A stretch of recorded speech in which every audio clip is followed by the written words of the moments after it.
మనోహరి పైన బాల్కనీలో నిలబడి అటు ఇటు తిరుగుతూ అసలు వాడెవడు, నా ఫ్రెండా లేదంటే నా శత్రువా, ఎవరు వాడు అని ఆలోచిస్తూ ఉంటుంది. ఇక అమరేంద్ర బిల్డింగ్కి ముందున్న బిల్డింగ్లో ఒక ముసుగుతో ఉన్న వ్యక్తి ఒక గన్ ఉన్న బ్రీఫ్ కేస్ని పట్టుకొని పైకి టెర్రస్ మీదకి వెళ్తాడు. ఇక మనోహరి ఆలోచనలు ఇలా సాగుతూ ఉంటాయి.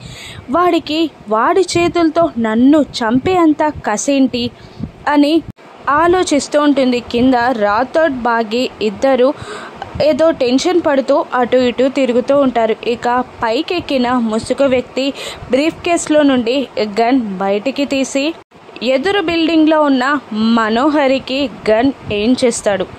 మనోహరిని షూట్ చేయడానికి కరెక్ట్గా గురి చూస్తూ ఉంటాడు. అప్పుడే చెంబ కాఫీ కప్తో మనోహరి దగ్గరికి వస్తుంది. కాఫీ కప్ని అందిస్తుంది చెంబ. మనోహరి కాఫీ తాగుతూ చెంబాతో ఏదో చెప్తూ ఉంటుంది. ఇక గురి చూసిన ముసుగు వ్యక్తి మనోహరి కాఫీ తాగుతూ ఉండగా కరెక్ట్గా తను చనిపోయేలాగా మనోహరి నుదుటికి గన్ ఏం చేసి షూట్ చేస్తాడు. బుల్లెట్ వచ్చి సరాసరి మనోహరికి తగులుతుంది. దాంతో అమ్మ అన్న కేక పెడుతుంది మను. ఆ బుల్లెట్ సౌండ్ విన్న కింద బాగి కూడా కేక పెడుతుంది, గట్టిగా అరుస్తుంది. రాథోడ్ కూడా టెన్షన్ పడుతూ ఉంటాడు.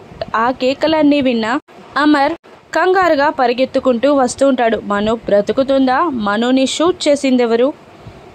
మను బలైందా? మను బదులు చెంబా బలైందా? రాను ఎపిసోడ్స్లో చూద్దాం. Thank you for watching.